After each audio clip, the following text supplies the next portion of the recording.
안녕하세요. 야유의 부동산 정보입니다. 더군지구의 업무 지원 시설 중에 남은 물량은 이제 6, 7블럭과 1블럭 필지만 남겨둔 상태인데요. 업무 5블럭이 남아있긴 하지만 5블럭은 제일 메트로시티와 더불어서 영구 한강 조망권을 자랑하는 만큼 건설사의 고민도 깊은 것 같습니다. 최종 마지막까지 업무 5블럭은 여러 가지 말들이 나돌고 있고 호텔을 지을 것인지 대형 오피스텔을 지을 것인지 워낙 노른자 위치이다 보니까 가장 돈이 될 만한 부동산의 가치를 최대한 끌어올리려는 고민인 것 같습니다. 저는 개인적으로 고양시에 5성급 호텔이 부족한 관계로 인천공항 접근성이 좋은 덕은지구에 호텔이 들어오면 좋겠다는 생각을 하지만 수익성을 고려한다면 건설사 입장에서는 그닥 좋은 컨셉은 아닐 것 같고요. 대형 평수의 오피스텔을 지어 영구 한강 조망권의 프리미엄을 가져가고 싶을 것입니다만 지금 시장 분위기로는 분양이 쉽지 않을 것이라서 시행사의 고민 또한 깊어질 수밖에 없을 것 같고요. 그리고 현금 부자들이 과연 행정상 고양시인 덕은지구의 대형 오피스텔을 사들일 것인가에 대한 고민도 있습니다. 아직은 도시가 이제 막 태어나는 곳이라 향후 기축가 주목되는 도시인 건 분명합니다만 악재를 버티고 도시가 살아나려면 향후 5년 이상은 기다려봐야 될 것 같습니다. 25년부터 덕은지구는 완전히 달라진 모습의 도시를 갖추게 되는데요. 좋은 소식은 대장 홍대선 덕은역 확정이 거의 다 왔기 때문에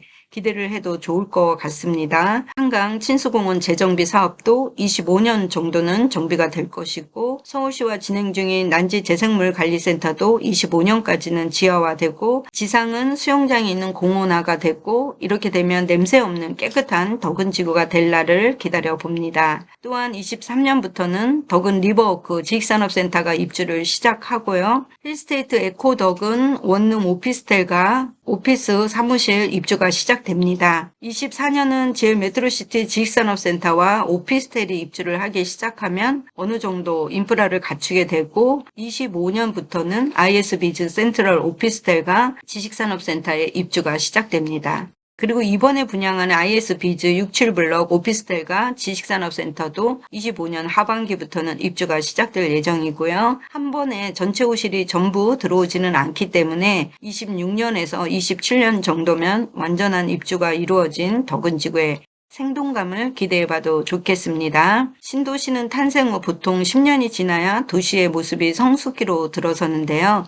덕은지구는 도시가 중소형 도시인지라 5년 정도면 8, 90%는 자리를 잡고 뒤이어서 국반대 부지 개발이 중간에 들어간다고 하면 2030년에서 32년이면 완벽한 도시가 될 것으로 예상이 됩니다.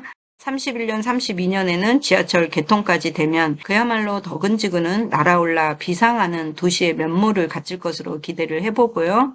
부동산은 최소 5년, 10년을 보고 들어가는 죄화라는 것을 꼭 잊지 말고 일희일비하지 말고 시장이 안 좋을 때는 인내하는 훈련도 필요합니다. 좋은 입지의 부동산을 선택해놓고 생업에 충실하다 보면 결국 인내한 사람이 승자의 몫을 가져가는데요.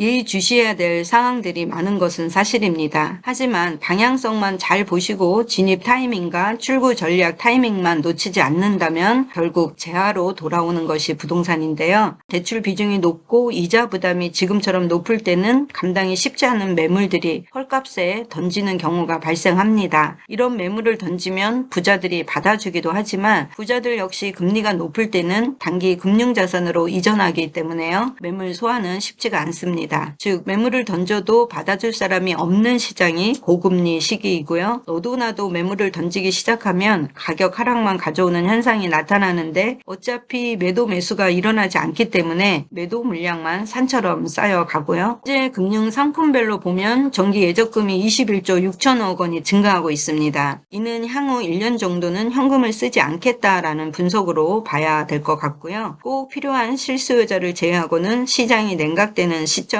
길어질수록 가격 하락은 막을 수는 없습니다. 지금 60대 이상의 부동산 투자 성공 요인은 하락장과 상승장을 다 거친 분들인데 이분들의 특징은 진입할 때와 출구 전략을 기가 막히게 안다는 점입니다. 절대 상승장에 추격 매수도 하지 않고 하락장에 부동산을 팔지도 않습니다. 하락 전에 매도하고 다시 하락시장의 최저점에서 저점 매수 타이밍에 들어가서 늘 줍줍하는 투자 성향을 보이시는 분들인데요. 있는데요. 19년부터 20년도에 가장 집을 많이 파신 분들도 바로 60대, 70대 분들이고 이 물량을 받아주신 분들은 역시 영끌로 이 물량을 받아준 세대들입니다. 투자는 모든 것이 방향성과 타이밍을 읽어내는 통찰력이 매우 중요하기 때문에 지식으로 무장하되 시장 흐름을 읽어내는 해안과 통찰력을 위해 끊임없이 공부하시는 걸 추천드리고요. 덕은지구 IS비즈 한강 지식산업센터 상가 오피스텔 분양이 10월 중에 열릴 예정입니다. 고금리 기조가 내년 1, 2분기까지 이어질 것을 감안해서 보수적으로 접근하시되 현금력이 되시는 분들은 입지 좋은 곳에 중도금 무이자 분양권을 고금리를 피해가는 대안으로 가져갈 수도 있고요. 25년 이후 하락이 멈추고 상승 기류를 타기 시작하는 즉 워밍업 시점을 미리 준비하시는 것도 나쁘지는 않습니다. 다만 은행에 1억을 예치하면 400만 원 정도의 이자를 받을 수 있는데 분양권에 1억을 투자할 것인지는 개인 판단의 몫입니다. 현재 IS비즈 센트럴 한강 상가 입지는 초치기 대기 상태로 입지 의향서를 받고 있고요. 상가 평균 단가는 4,200부터 6,800까지 단가 스펙트럼 폭이 좀 넓은 편입니다. 질 메트로시티 상가는 현재 프리미엄이 붙어 있고 팔지 않겠다는 물건들이라서요. 이번 IS비즈 스퀘어 빌리지 한강 상가 분양도 일부 호실 초치기 경쟁은 불가피할 것이고요. 초치기 경쟁 호실은 오피스텔 상가 위주로 이루어지게 됩니다. 참고하시고요. 초치기 어려우신 분들은 제가 초치기 하는 방법 알려드리도록 하겠습니다.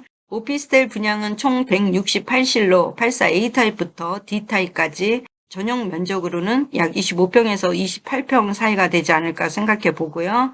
한강 조망권이 나오는 호실들의 분양가가 얼마로 책정될지 저도 궁금한데요. 89블럭 분양가 84타입은 전용 25평 기준, 중층 기준 10억 5천 정도였습니다. 이 가격보다는 조금 올라갈 수 있어서 완판까지는 시간이 필요할 것으로 예상을 해보고요. 이번 오피스텔 분양은 2개 동이고 2층에는 전용 커뮤니티 시설이 있어서 아파트 못지않은 커뮤니티 조성을 하게 되는 것이 특징입니다. 오피스텔은 청약홈에서 진행되지만 청약하시기 전에 사전에 상담을 진행하시고 지원하시는 거 추천드리고요. 마지막으로 지식산업센터는 5블럭이 지산으로 분양하지 않을 경우 덕은지구의 마지막 지식산업센터를 프리미엄 없이 분양가 10% 중도금 무이자 진행으로 가져가실 수 있는 마지막 기회이기도 합니다. 분양가가 가장 궁금하실 텐데요. 저층 1,300만 원대부터 고층 1,500만 원대까지 나올 것으로 추정을 하고 있습니다만 당초 한강 조망 호실들이 1,600만 원대를 돌파할 것이라는 얘기가 나왔지만 현재는 부동산 경기가 안 좋다 보니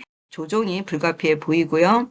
9월 하순에 모델하우스가 오픈될 예정입니다. 모델하우스 사전 예약은 위에 전화번호로 하시면 예약을 도와드리고 있습니다. 자세한 브리핑 상담은 사무실 방문하시면 대면 채널로 진행해 드리겠습니다. 오늘 영상 끝까지 시청해 주셔서 감사합니다.